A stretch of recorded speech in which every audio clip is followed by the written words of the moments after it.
Hello po mga kababayan, si Dante Maravillas, Bicolano vlogger, broadcast journalist from Albay.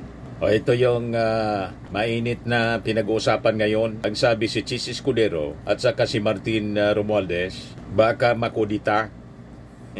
Hindi yung ating Pangulo makudita, kundi itong dalawang leader ng Kongreso. Yan ang usap-usapan daw. Chis Escudero, Martin Romualdez out. Flood control scandal sparks coup. Rumors in Senate and House. Diyan niya, Mr. Maravillas, ang masasabi mo dyan. Ako, baka sa Senado po, pero sa Congress medyo malabo. Baka idinamay lang yung Congress. Pero ibigay ko pa rin sa inyo mga kababayan yung balita. Kasi super majority po ang sumusupport kay Speaker Martin. Kaya sa Congress medyo malabo. Baka sa Senado kasi kukunti lang sila sa Senado. Di ba? Pero sa Congress po, ang daming congressmen na kailangan kumbinsihin para matanggal si Speaker Martin Romualdez. Baka parte lang ito ng intriga, mga kababayan sa Congress, bilang parte ng strategy na divide and conquer. Di ba pa? Ayan ang balita ngayon. Whispers of a leadership coup are shaking both the Senate and House of Representatives as the scandal over alleged anomalies in flood control projects splashes mud on both chambers of Congress. Ang sabi, both are facing growing unease from their colleagues who believe both leaders failed to contain the fallout of the scandal. Yung iskandalo po, normal na may madadamay talagang mga congressmen, pati mga senador. Kasi sabi nga natin, ito mga contractors, sila yung nagpupundo ng mga politiko. Nagets na ninyo? Sila yung naglalagay ng mga engineers, district engineers, sa bawat distrito. Kaya itong corruption mga kababayan, sa totoo lang, lahat sila may dungis. Itong in-expose ng ating Pangulong Bongbong Marcos. Ang pagkakaiba na lang mga kababayan, yung kapal ng dungis. Nasabi natin, yung iba medyo konti lang ang dungis sa muka, pero yung iba para ng mga taong grasa, naliligo na sa dungis. Di ba, mga kababayan?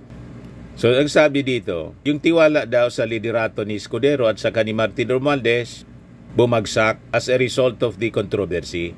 Sa House of Representatives, talks is swirling that Romualdez's powerful seat could be pried away by his nephew, House Majority Leader Sandro Marcos, or by Bacolod Representative Albi Benitez, once floated as a challenger to the Speaker. Si Sandro mismo yung papalit? Baka intriga lang po. At malabo din si Albi Benitez po ang pumalit. Walang majority support. Kung si Sandro, pwede pa. Kasi anak ng presidente. Pero si Sandro po, nag-training kay Martin Romualdez. Remember? At pamangkin ni Martin Romualdez, itong si Sandro Marcos. Pero tingnan natin, kasi si Amy Marcos nga po, biglang kinontra yung ating Pangulo pagkatapos si Martin Romualdez inaway.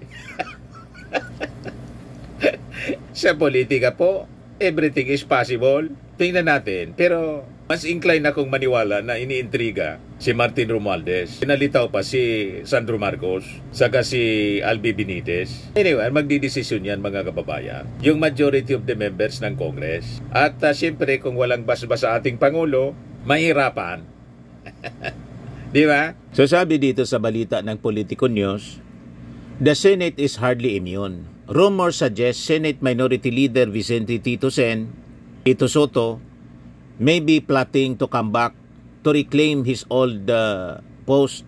Ito, malinaw ito mga kababayan. Bumantot po yung pangalan ni Chis Escudero. Dapat nga si Chis mag-resign na po. Voluntary, mag-resign na siya. I-relinquish na niya yung posisyon as Senate President. Wala nasira yung pagkatao niya ni Chis Escudero. Una doon sa impeachment. Pangalawa dito sa pagtanggap niya ng 300 o 30 million pala. Hindi 300. 30 million na campaign na donation mula sa Centerways. At saka si Tito Sen, in-announce na din niya yung papasok pa lang siya sa 20th Congress na open siya para sa pagiging Senate President. O ngayon, minority leader siya. Sa Senado po, madali ang leadership change. Ang kodita po dyan sa, sa Senado, ang dali-dali gawin. Basta't makakuha ng majority, okay na. So sabi dito, both Romualdez and Escudero managed to retain their positions when the 20th Congress opened last July despite lingering speculations about leadership changes tied to what critics branded the most corrupt budget in recent history. The constitutionality of the spending plan, the 2025 national budget, is now being challenged before the Supreme Court. Adding fuel to the fiery rumors of a possible leadership change in the House and the Senate was the stinging rebuke made by Executive Secretary Lucas Bersamin kahapon po, where he accused some House lawmakers of trying to shift the blame for their own corruption and failures onto the executive branch. Sabi ni Bersamin, yung members of the cabinet will not tolerate any attack on the integrity and reputation of the executive branch and any effort to hold the budget process hostage by political theatrics. The executive secretary went further, calling lawmakers to put their own house in order. Investigation into alleged corruption will be futile if the sources of corruption remain unchecked. Sabi po ni Bersamin, hence we urge the House of Representatives to heed the demand of the people for full accountability.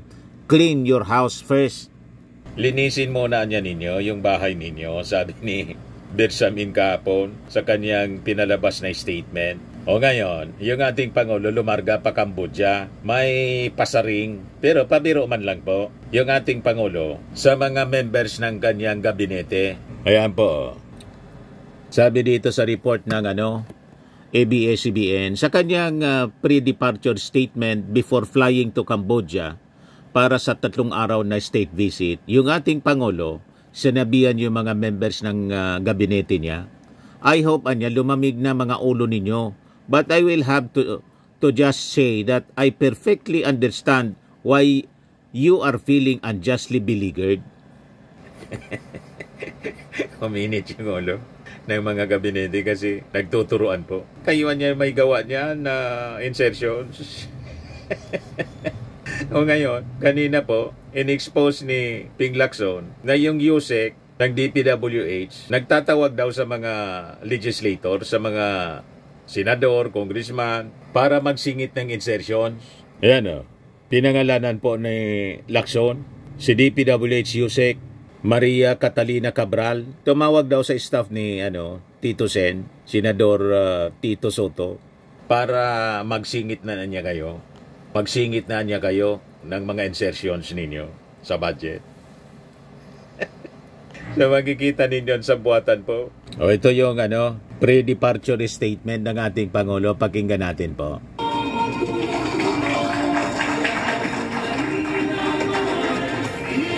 Thank you, Secretary Luke Bersamin. Oh, please be seated. Luke Bersamin and all the members of the cabinet here. I hope lumamig na yung mga ulo ninyo. But I will have to just say that I perfectly understand. Wala si Speaker. Nandito si Sandro. Unjustly beleaguered. Baka tama yung mga kwento-kwento. And the AFP Chief of Staff. Dati si Speaker palaging nandyan para mag-send off sa Pangulo.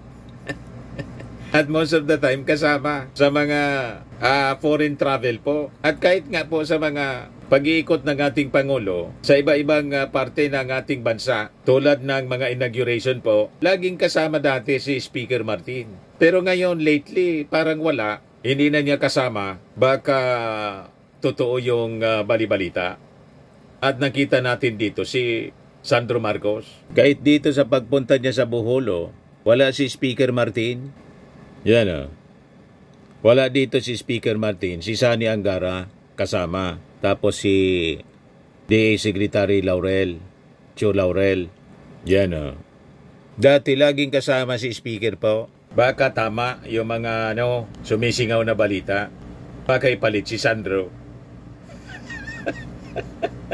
Ayan Romeo Browner Jr., and the major service commanders, Acting PNP Chief Police Lieutenant General Jose Melencio Natates Jr., Philippine Coast Guard Commandant Admiral Ronnie Hill Gavan, Pasay City Mayor Imelda Calixto Rubiano, and of course our First Lady Araneta Marcos, friends in the media, ladies and gentlemen, good afternoon. Si Sandro, nandyan. At the invitation of His Majesty King Norodom Sihamuni, I will be embarking on a state visit to Cambodia today. This visit builds on Prime Minister Han Manet's visit to Manila in February earlier this year. We have seen dynamism in the partnership between the Philippines and Cambodia across key sectors. These sectors include defense and security, trade, agriculture, heritage preservation, amongst others.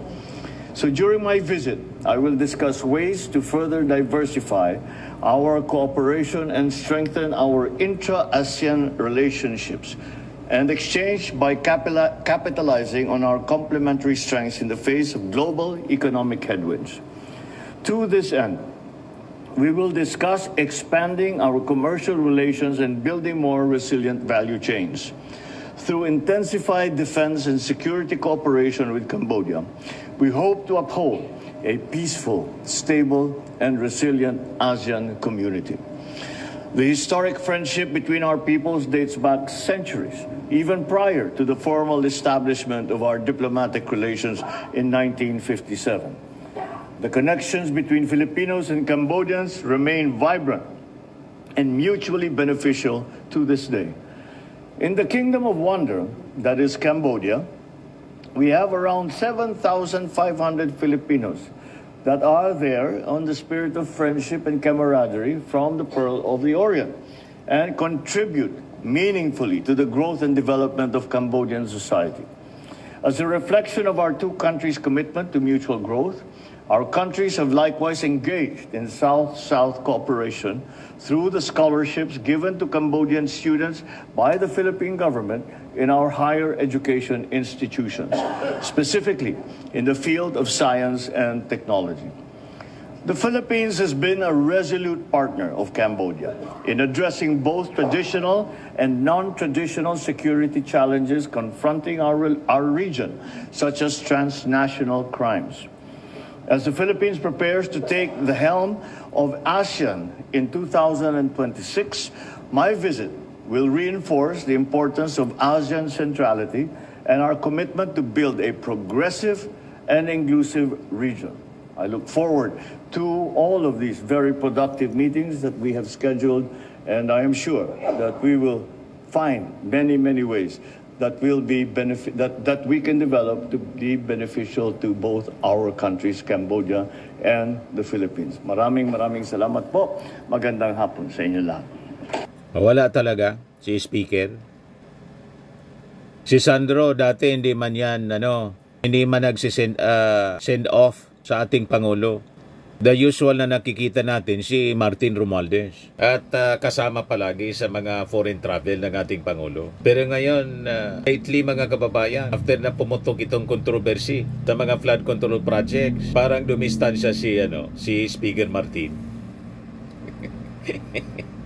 Bakit kaya po? Ito na yung ating Pangulo. Anyway, abangan natin. Abang-abang ang mga susunod na kabanata. Di ba?